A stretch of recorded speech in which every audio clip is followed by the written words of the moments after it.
Welcome back for Section 3. We're talking about registrations and responsibilities of those positions, and also Scout registrations. So, adult registration.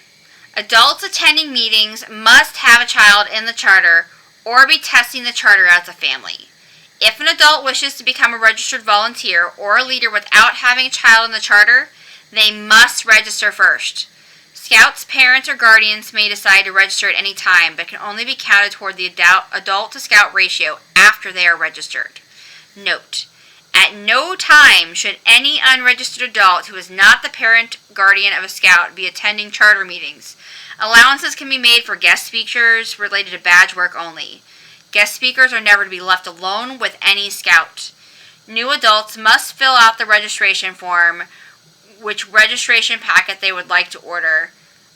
During registration, they will also have to complete the background check and training. We do accept background checks done through local authorities, which is required for any charters outside of the U.S., as long as it is no older than 3 months old. And those can be submitted to membership@spiralscouts.org. So registered adults are support staff for the leaders and the circle. They help with the logistics of circle activities. Although there should only be a maximum of 4 leaders per circle, there is no maximum of volunteers. You may need many registered volunteers to fulfill the minimum adult scout ratio, depending on how large your charter becomes. The reason that we suggest a maximum of 4 leaders is not only because of, too many cooks in the kitchen, but also because this gives a leader for each age level so that you can organize your own shards. Shards are what we call, it'd be akin to what dens are in Cub Scouts. So let's look at leader roles. It's also important to discuss who will be responsible for what roles within your charter. Please keep the following roles in mind for leaders. Planning meetings, leader meetings.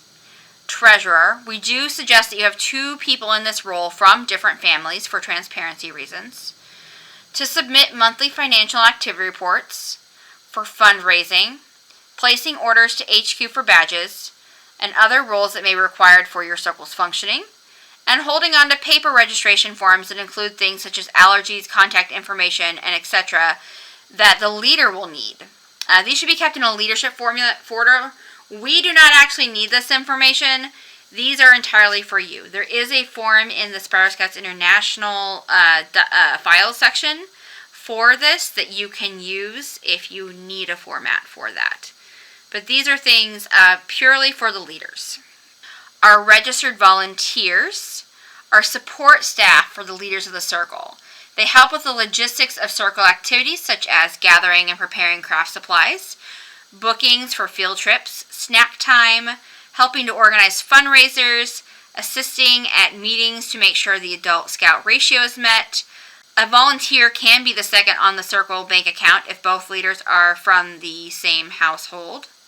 So say your 2 leaders are part of the same family, a volunteer can supplant that role instead of that other leader. And other roles that may be required for your circle. We like to leave this open. These are not hard and fast rules. These are just suggestions, a framework to get you started. We are a very flexible organization, and we do like to leave it up to our groups, but obviously there are some things that leaders are going to do. Specifically things like, I would hope that be primarily someone in leadership doing treasurer and placing the orders, doing the financial and activity reports.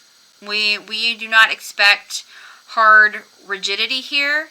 We want you to be thinking about the framework that's going to work best for your group. Scout registration. When registering or renewing, all members will follow the same procedure. Individual scout and adult requirements are listed in their appropriate sections.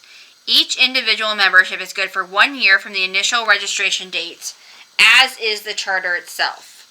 Unlike Cub Scouts, we do not have a yearly rechartering. Same thing with Girl Scouts. It is year to year. If you start your charter in October, your rechartering will be in October every year. All Scouts attending meetings must be registered. They are allowed to attend as a guest for a maximum of 2 meetings for the purpose of seeing if Spiral Scouts is a good fit for their family. For new Scout registration, the Scout's parents must fill out a registration form and pay for the registration. Monies are recorded on the financial reports, and receipts are given to the parents directly from the circle. And HQ will send a receipt to the circle for total money received. You can also have the families just register online and we'll apply them to their circle. That last one is a bit of an outdated way to do it, but some charters still do prefer to have the leader pay for all the registrations. And so in that case, you would have to register that on the monthly financial reports form and receipts and all that jazz. Parents. Parents are always encouraged to attend circle meetings with their children. However, they do not count in the adult scout ratio unless they are registered adult volunteers. Parents are encouraged to help with their own children at meetings and field trips, and are vital in helping with organizing fundraisers and circle activities that require their help. However, a parent that is not a registered volunteer cannot be left responsible at meeting for children other than their own. And that leads us to the financials, which we will discuss in the next section of videos. I look forward to seeing you back. And again, as always, if you have any questions, engage with this video, reach out to me, find my number in the Proto Charter handbook, and I will answer your questions. I look forward to seeing you in the next video.